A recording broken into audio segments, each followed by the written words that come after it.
Okay, so today we're going to be installing a 200 cell Malian sports cap mid pipe onto my NC.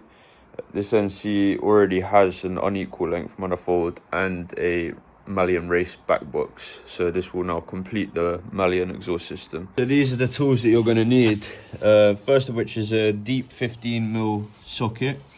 You're going to need a 10mm, a 13mm, and a 15mm spanner is useful.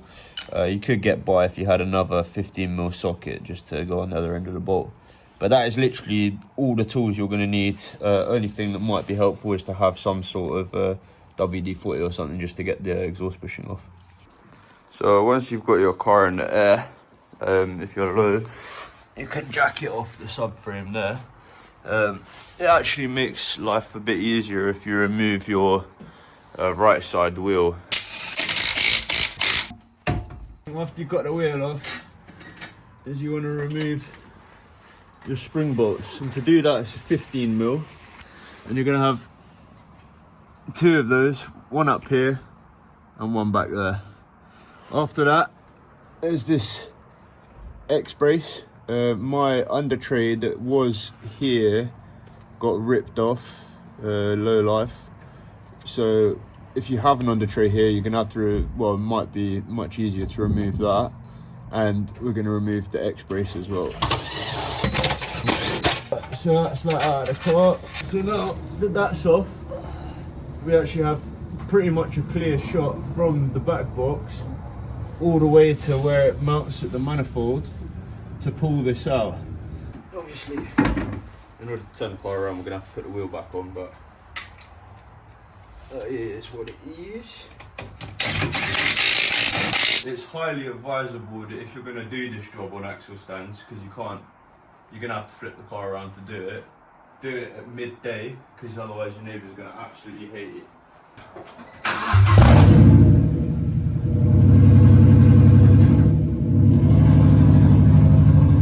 So now that the car's back in the garage facing the other way, we're going to jack it up, stick it back on axle stands, and then we can undo the back box and pull the whole exhaust out. The div's actually solid enough to be able to jack from, so if you get it jack.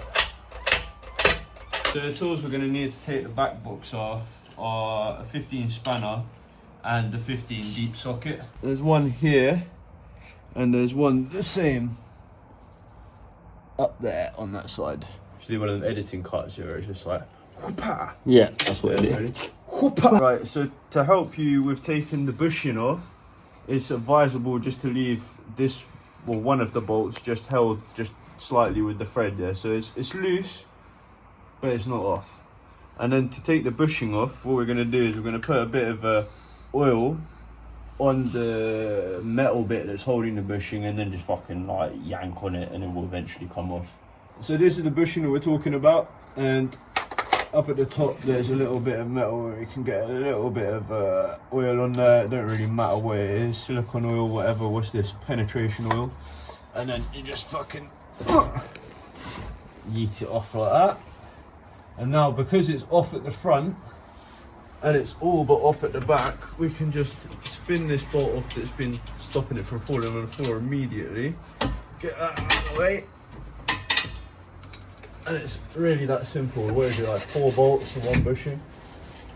And now it's just a bit of Tetris to get it wiggle. Forward, backward, up, down.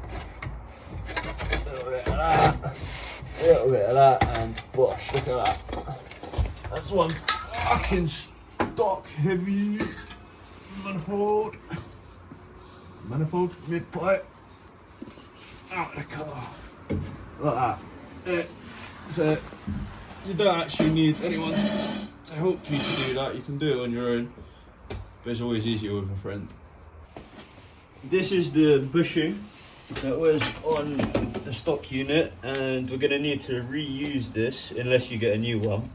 Yeet that off there, and then that's going to go onto the rear section of the Malian unit. And luckily Malian's done this lovely thing where rather than having one of these big, I don't know, flared ends to it, they've just made it with a downturn on it. So you don't actually need to fucking use that much effort at all. Just wiggle that on past the bend, and like so.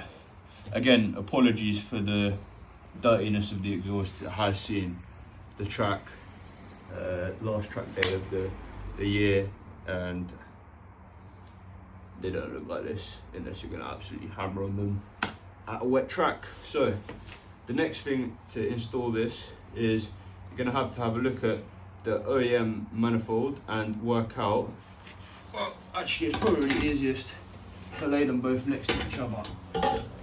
So if we take this manifold, or this is the stock unit, so if we lay the stock unit here, we can now see that this piece is round the wrong way. So if we just rotate that and then slide that in there. Now I'm not gonna tighten this down just yet. I'm gonna leave it like that, and then once it's in the car, I'll then wriggle everything around, get the rear attached, get the front attached, then come back and tighten the middle. So let's do that. So this is going to go out the same way that it went in, which is to get underneath here, get all these tools and bolts out of the way.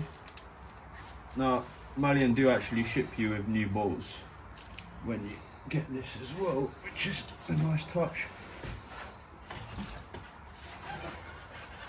So let's try and break all this in. So the main thing, I don't know, can you see it on camera or not? Right down there, there's that cross brace. That's the tricky bit, but you can actually, can you see from there? Can you see the 4:1? So that's what you're aiming for. So you've actually got quite a lot of space in here to get it done. Definitely worth to take that X brace out, because otherwise it'd just be a fucking mish. Right. Another nice touch is that this manifold is a lot lighter than the OEM unit, which makes wriggling it around on your own a lot easier.